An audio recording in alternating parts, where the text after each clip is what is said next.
来，兄弟们，开始吧，请啊！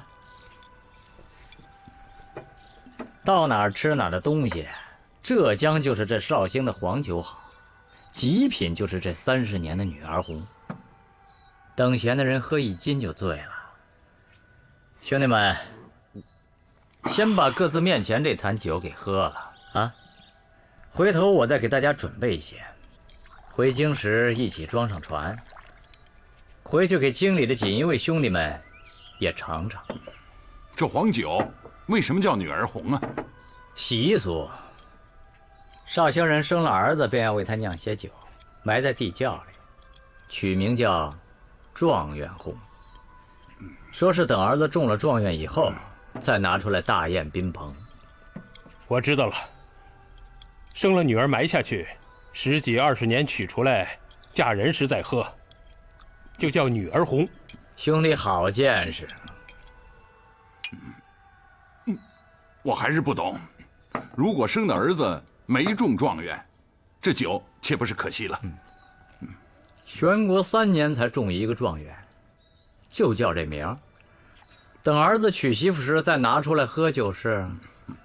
我也有点不懂。杨公公给我们喝的都是30年的女儿红，难道说绍兴人的女儿30多岁都嫁不出去啊？对，就等30年，等你们这几个来，好嫁给你们啊。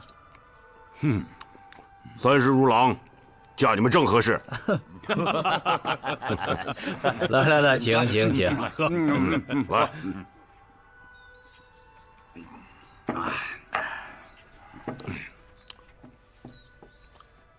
临来的时候啊，吕公公都给我们详细说了，该抓谁不该抓谁，都听杨公公的。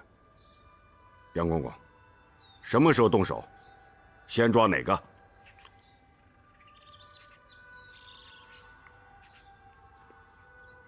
怎么？你有什么为难？都是自家兄弟，我也不瞒你们了。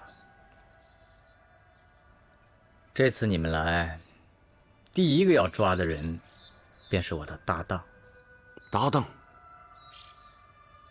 按说这个人着实替宫里做了不少事儿，可这次鬼蒙了心，他趁我在北京没有回，竟然打着织造局的牌子去买田，公然丢皇上的脸，他自己找死，我也没办法。他当什么官啊？不是什么官儿，浙江的一个丝绸商。不是官叫我们抓什么？让杭州府抓不就得了吗？兄弟啊，他在织造局可当了10几年的差，知道的事儿太多了。要进了官府，把事儿抖出来，丢宫里的脸。我明白了。还抓谁？别的人要等审了这个人以后才能抓。现在已经不是改道为桑的事了。改道为桑搞不成，你我大不了罢官坐牢。要是关在淳安县的这个井上14郎把我们的事情捅出去，你我都得诛灭9族。那怎么办？你赶快去，你亲自去，先把人犯押回来。胡宗宪倒派人去了，我也不一定能把人带回来。只要胡宗宪他本人不在，你一个按察使，你管着1省的刑名，要亲提一个人犯，谁敢拦你呀？那我现在就去。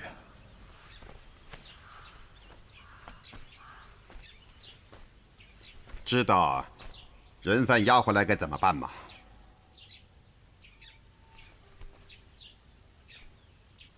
不能让他活着。还有，现在关在聂司衙门那10几个倭寇，一个都不能活着。明白。改道为桑的事黄了，朝廷肯定还会要追查。查到毁堤淹田的事情，你我可就不只是罢官坐牢了。我知道，都乱成这样了，这事情总得一件一件做呀。我去了淳安，你不能就在这里待着，总得把后面的事情做一做。你死了，我还活得了吗？都这个时候了，你还起这些疑心呐？不是起疑心，你有什么好的办法，先告诉我点儿，也好让我心里有个底。好，那我就告诉你，我的办法有3条。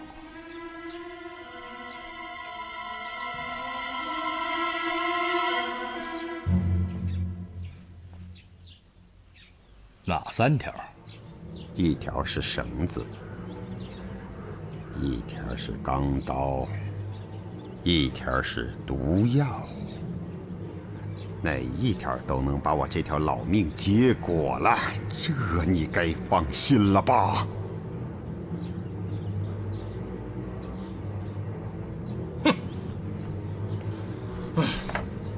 那我还去干什么？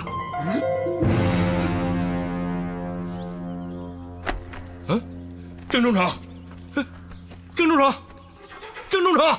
哎呦，这个时候你可不能倒啊！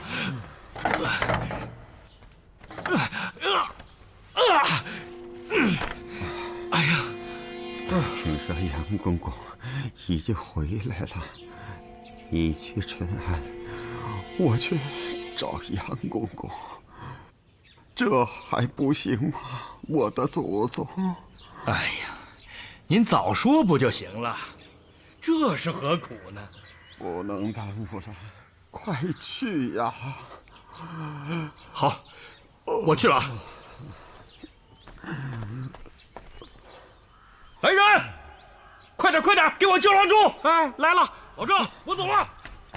中丞大人，中丞大人，干爹，郑必昌来了。他知道我回来，好像知道，说是有天大的事，一定让干爹见他一面。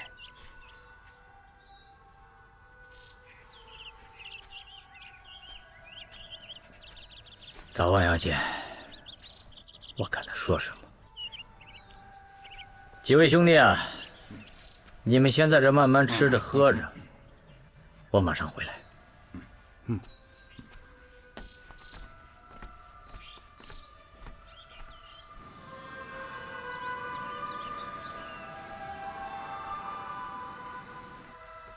好耳报啊！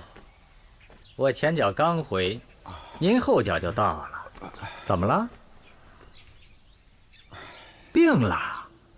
头疼，一半是受了风，一半是被他们逼的。嗨，谁敢逼堂堂的巡抚大人？杨公公啊，您坐，慢慢说。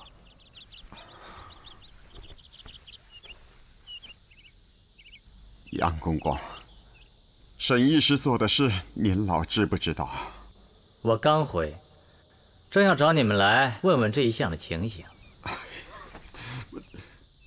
改稻为桑搞不成了。沈医师把买田的粮都借给了淳安、建德2县赈济灾民了。什么？沈医师打着制造局的牌子，先是跑到了淳安县，把10几船的粮借给了新来的淳安知县海瑞，接着又跑到建德，把10几船的粮借给了新来的建德知县王永吉。再要买田，已经没有粮了。都6月中了，桑苗插不下去，制造局今年50万匹丝绸可是订了货的。到时候拿什么卖给西洋？没有这笔钱，国库里的亏空拿什么补？到时候不只是内阁呀，就是宫里也得问我的罪。杨公公，我真被这个沈医师给害惨了。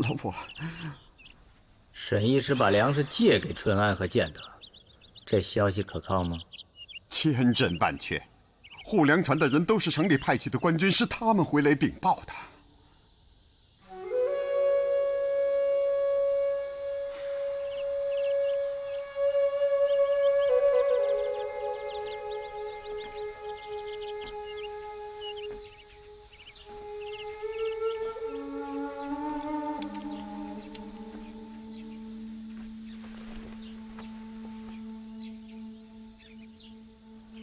事情总得有个起因吧？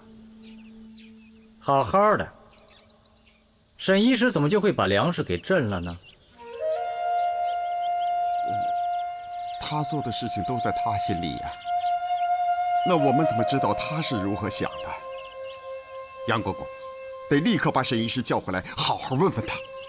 郑中丞，您说这话，咱家可就听不懂了。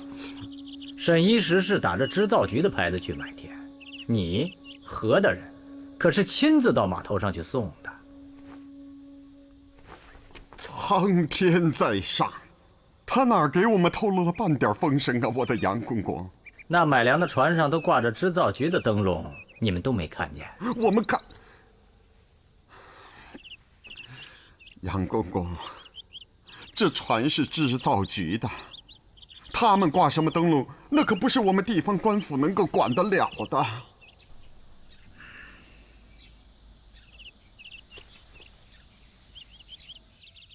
那肯定是到了淳安县以后遇到什么变故了。变故？变故？什么变故呢？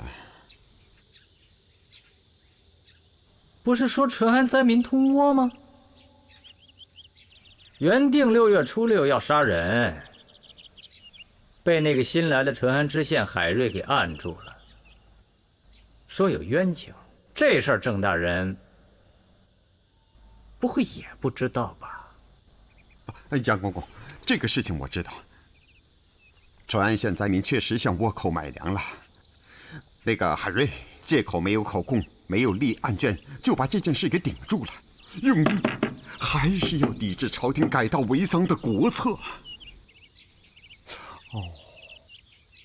是不是沈医师也是因为这个事儿怕激起了民变，不得已才把粮借给了他们？这就有点靠谱了。也就是说，如果没有这件事儿，沈医师就会打着织造局的牌子去买灾民的田。什么？什么打牌子？杨公公，这事倒真要好好问问沈医师啊。郑大人，郑中丞，我今天跟您说实话，如果沈医师一开始就打着织造局的牌子去买灾民的田，那就是给皇上脸上泼脏水。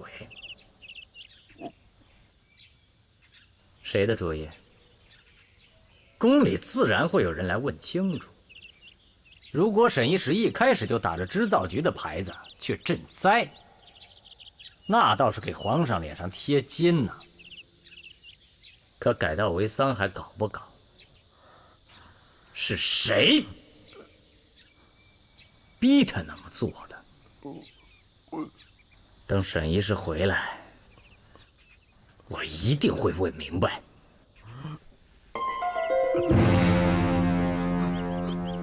哎，郑大人，郑大人，郑大人，哎，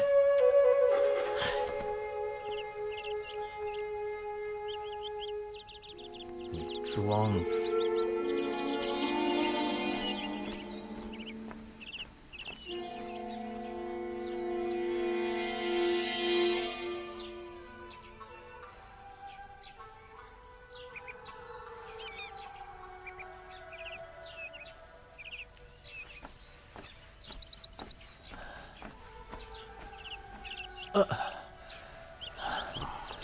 怠慢了各位，坐。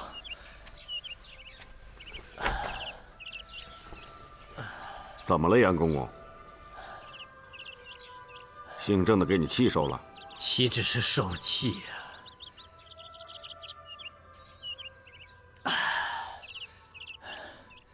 兄弟，我这一次被他们给耍了。我不瞒你们说，这次你们来抓人，是因为我向老祖宗禀报了，有些人打着皇上的旗号去贱买灾民的田。可能是他们听到了风声，知道你们来了，就突然耍了一个花枪，把买田的粮借给了受灾的2个县。这么一来，买田的事情没了，倒成了我欺骗了老祖宗，老祖宗又欺骗了皇上。他们是没有罪了，总不能让老祖宗去向皇上请罪吧？你们要抓，只有抓我了。这些年来，皇上和老祖宗把苏宁行织造这么一大摊子事儿交到我的手上，为了给皇上和老祖宗分忧，我今年拼死拼活跟宜商谈成了西洋50万匹丝绸的生意。没想到我被他们给算计了。哎，郑大人，郑大人，天大的事，身子要紧。这参汤姜汤总得喝一口啊！你喝一口吧。叫杨金水来。哎呦，您瞧瞧，您瞧瞧，您总躺在这儿也不是个事儿啊！这么大一个浙江，还得靠您管着呢啊！都是气头上的话，您何必呢？啊，对呀，你早起来吧。你告诉他，你们告诉他，要是大梁就这样叫我走，再把罪名加在我头上，那还不如现在就派人把我一家子都砍了头。郑大人，郑大人，郑大人，你郑大人。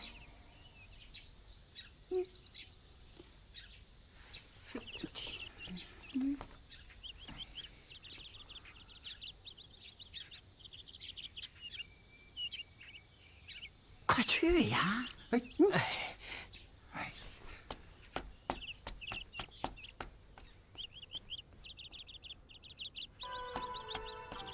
干爹，那狗日的还躺在那儿装死，一定叫干爹去见他。要我怎么做他才肯罢手？他说他是朝廷的封疆大吏，今天受了干爹的羞辱，他士可杀不可辱，叫干爹给他一个说法。无非是要我替他去担罪。你告诉他，实在不行，让他派巡抚衙门的兵来把我抓走算了。跟咱们玩这一套，他人在哪儿？穿着2品朝服在客厅里躺着呢。哼，什么封疆大吏，永定河的绿毛龟都比他这号人稀罕，欺人欺到咱织造局来了，这不是瞎了眼吗？哼，正说抓不到人呢，就凭他欺负咱宫里的人，扰乱皇差，咱们先抓了他。抓吧。毕竟是一省的巡抚，现在既没有买田的事，我们便不能抓他。可他要是惦记着就这样把我们给玩了，那可是黄连树上偷果子，自讨苦吃。我们去会会他。老驾，前面引路。大人们请。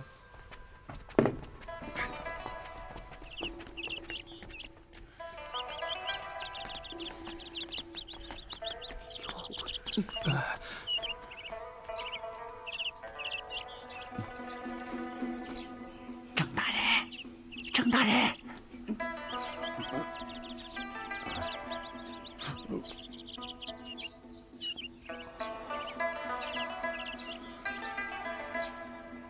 别介，地上凉快，多躺躺。郑大人不是要找杨公公讨说法吗？我们几个从北京专程赶来，替皇上听说法来的。你是贪凉快坐在这儿说，还是起来到巡抚衙门去说？老驾，扶我一把。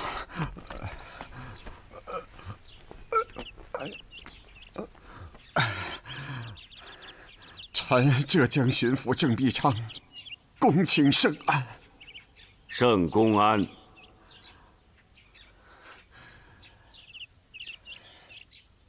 请几位钦差到巡抚衙门，下官一一会话。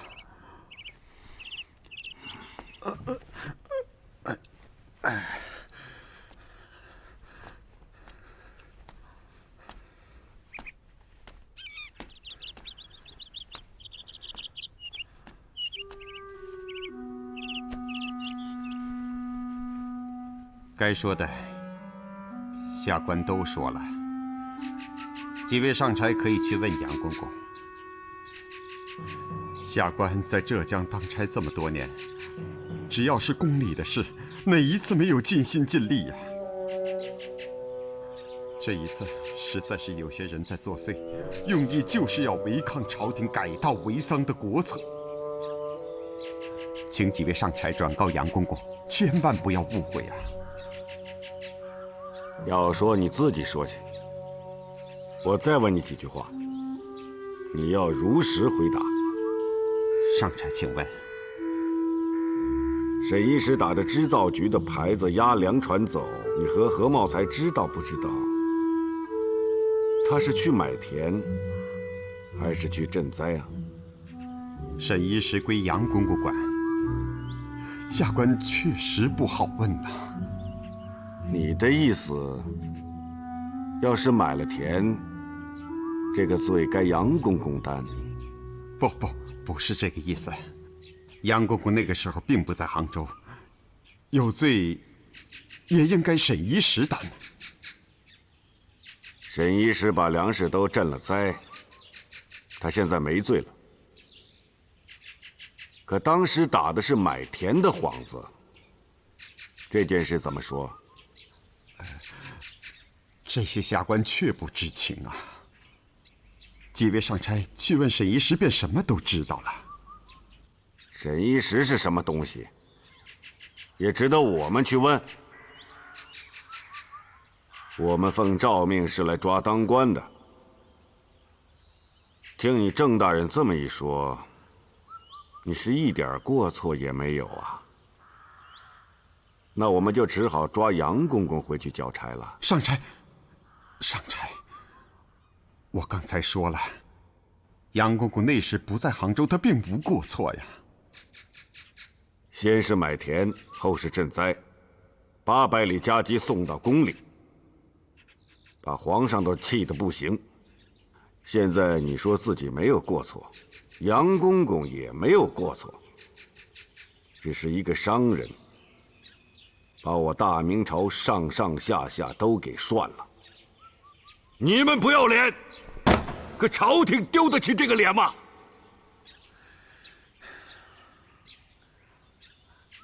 上差既然这样说，下官现在就去写请罪的奏书。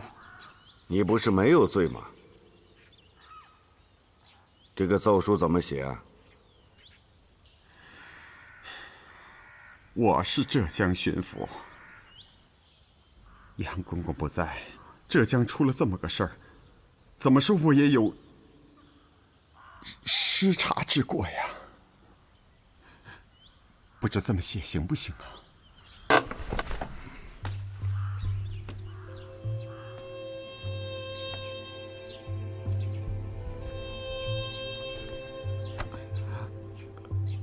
有2句话你记住了。上差，请说。第一句，我们来浙江的事不要告诉任何人。下官不敢。第2句，做官要精，但不要太精了。下官明白。明白就好。我们走。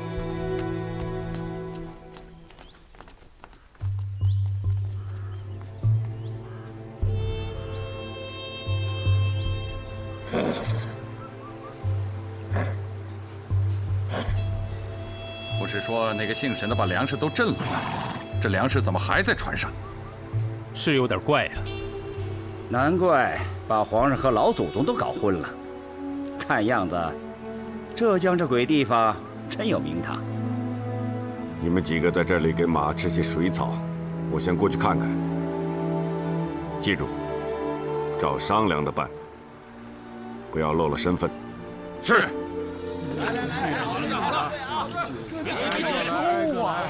出息了，去北京找皇上喝去。下一个。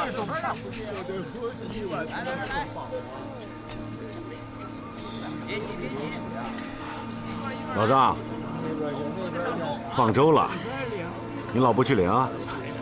你不是本地人。跟水差不多吧。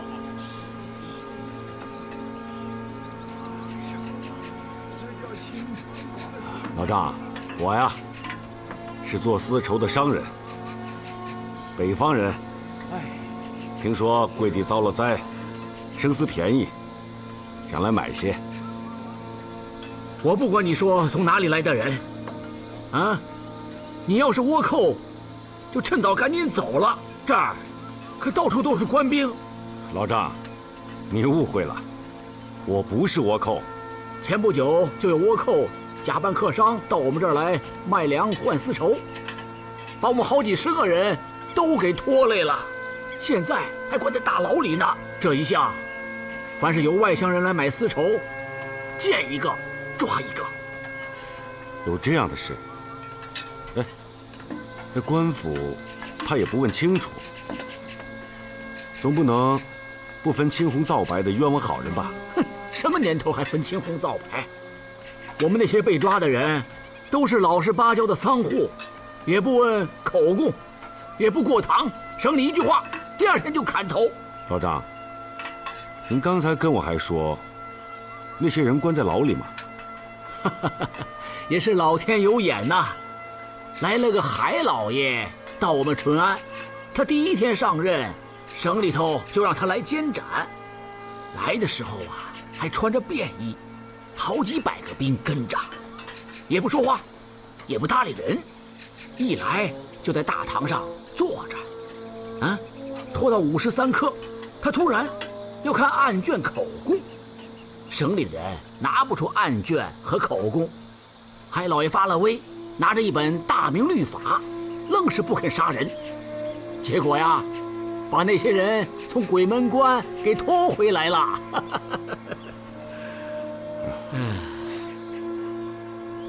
老张，你说他一个县令，竟敢和省里对着干？你这个外地人肯定不知道，这个海老爷可是太子派来的人。哎呀，你老眼睛看不见，可什么都知道啊！哎，我看不见，我还不会听啊。嗯，那倒也是。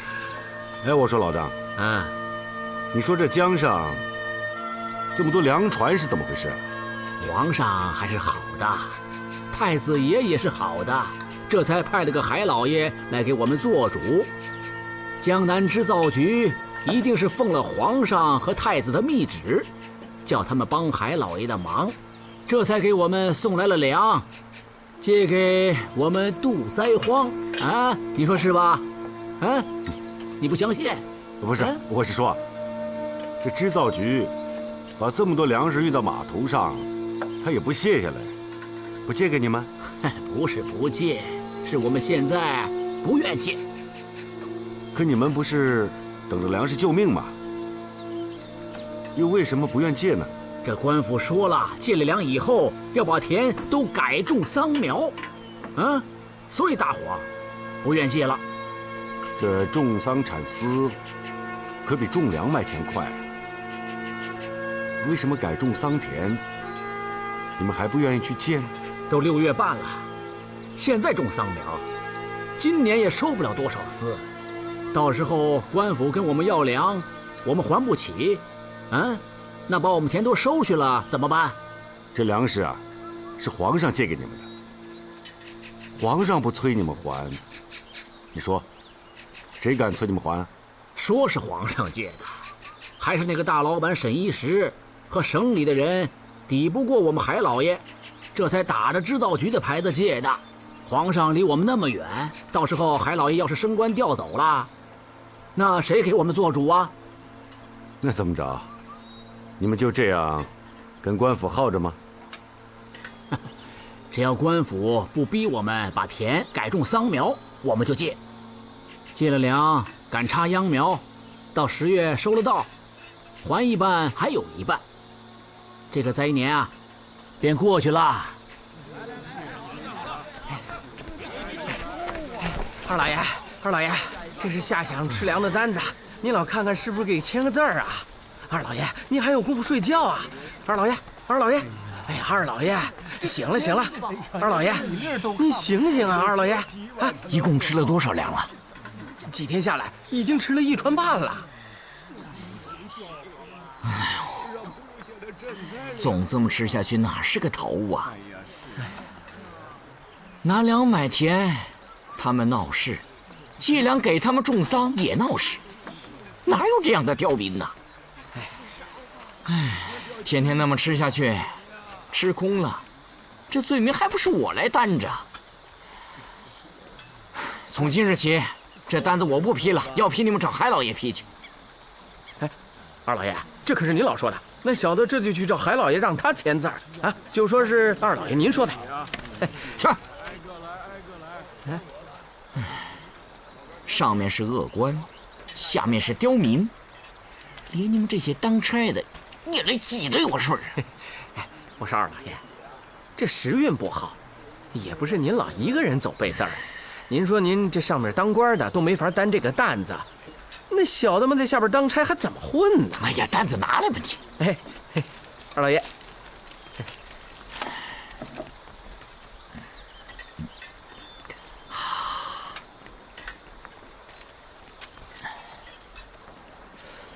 哟，我说二老爷，这印盖的可不是很清楚啊！你存心跟我过不去是不是？我什么都没说。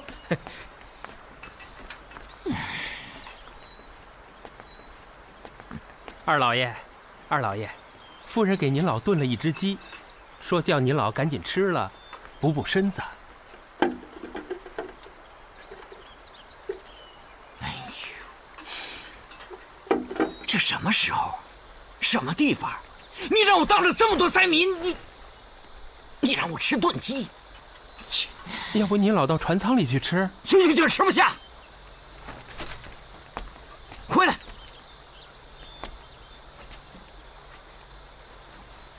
给老太爷吃吧，啊？老太爷接回来了吗？嗨，没有呢。夫人现在还不愿意接老太爷过来住呢。他这想让我死啊！这是，连海老爷都点着名骂我不孝顺了，先天还有那么多烂事要一一过堂。哎，你跟他说，再不把老太爷接回来，我就打发他回娘家去。二老爷，这话小子可不敢说。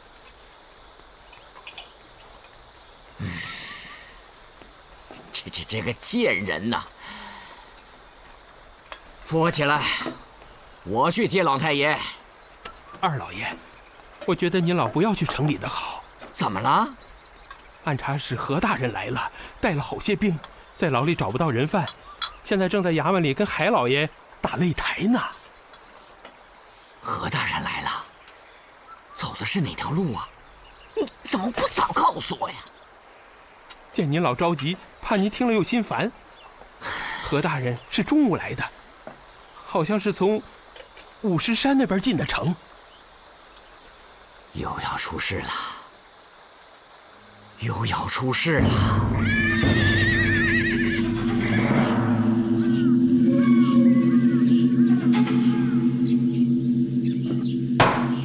那倭寇和那些私藏倭寇的人犯都藏到哪里去了？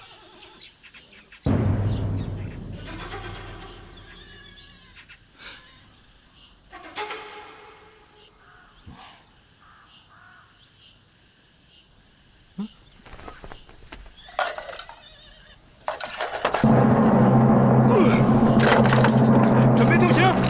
谁敢？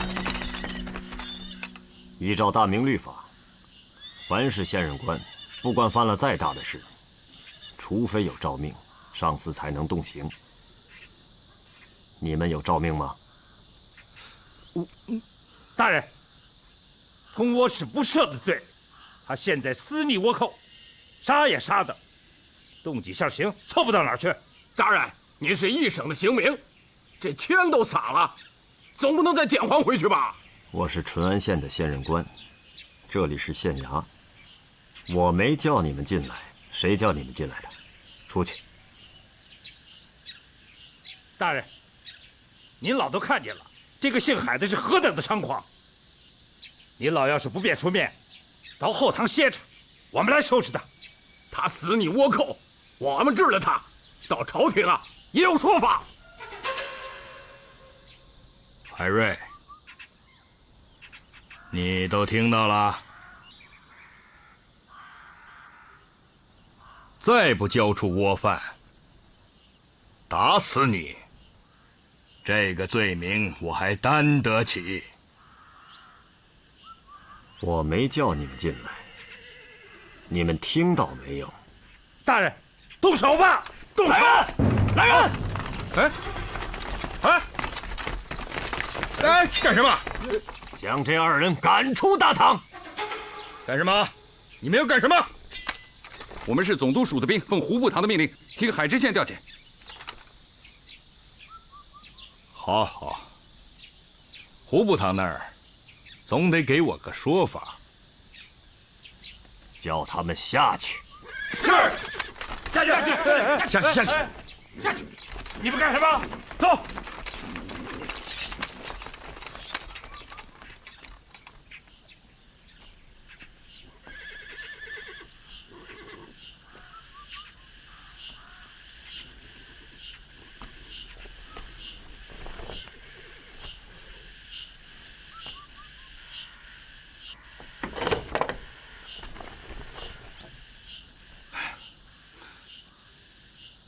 海瑞，你这样做，你要干什么呀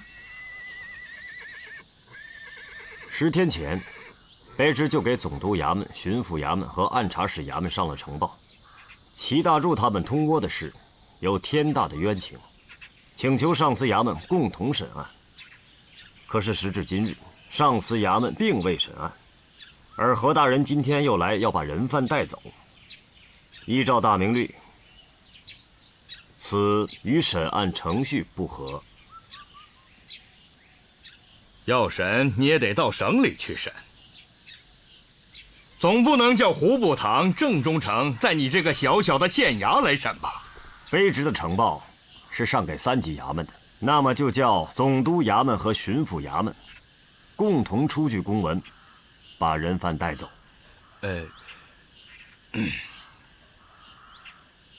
海瑞，你一个举人出身，又40多岁了，好不容易当个知县，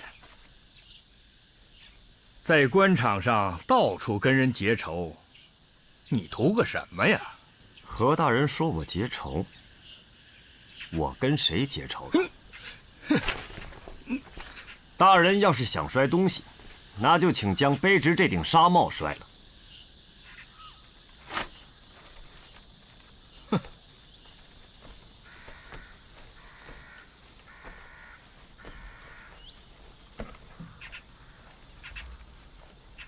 举人出身，45岁，好不容易当了个县令。大人这话问得好，我现在就可以回答你。我是个举人出身，也有40来岁了。本来在福建南平当一个小小的教育，再有1年，就可以辞职回家侍奉高堂。可偏在这个时候，朝廷让我到淳安来当这个知县。说是有几10万人遭了灾，要一个人来替他们做主，同时也明白地告诉过我，这个知县当不好，是要掉脑袋的。我也犹豫过，也不想来，不是因为怕死，因为家里高堂白发无人奉养。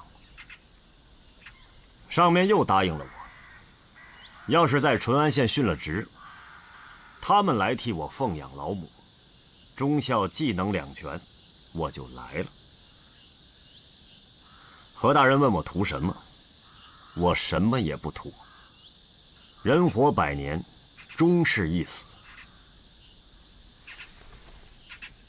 能这样把这颗头颅留在淳安县，便是我之所图。这样回答，大人满意否？